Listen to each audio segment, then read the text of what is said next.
Bandang alas 9:30 iti bigat itatay, Oktubre 8, 2010. Nakaawat iti tawag iti biyang iti PNP, iti Santo Domingo. Nga adda napaltugan ti may sa abalay paginuman, aditan nga insigida da nga nagresponde, kay dadauluan din Police Chief Inspector Honesto Lasso Jr. Aditan alamuan da tinagbaling a biktima ani Reynante Tagorda Irabanal alias Borey, 38 ti tawen na nga agday iti barangay Puerta Real, iti natakamat metla nga ili. Basar ti inisyal nga investigasyon iti kapulisan, ti biktima ket madam nga umininom nga adda kadwa nga guest relation officer wenno JRO. Ket ditan nga simbrek dagiti saan pay a mabigbig nga masospetya. Ket ditan nga nagorder da pay lang iti inumendan. Ket napan iti may sa alalaki iti likod ni Tagorda. Ket pinaltugan nan ti maninano adaras. Ana tiruan iti ulo. Na ti mapapati nga kalibre 45 basar metlang iti kapsula ana rekobreda.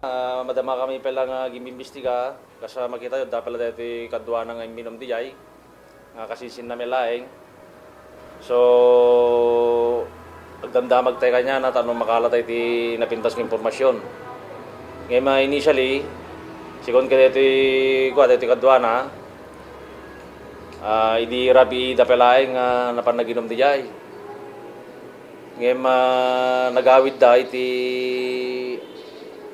aglawag, nagsubli dito victim, ngayon mga simuro dito kasinsinan.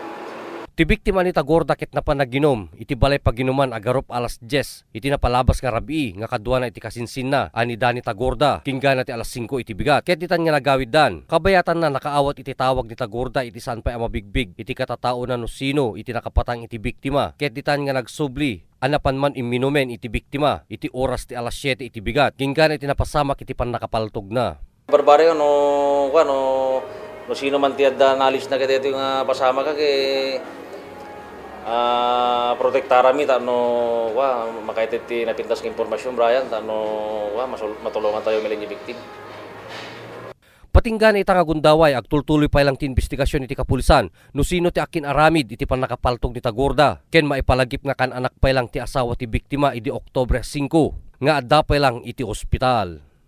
Para iti Press Corps, Ryan Pardo.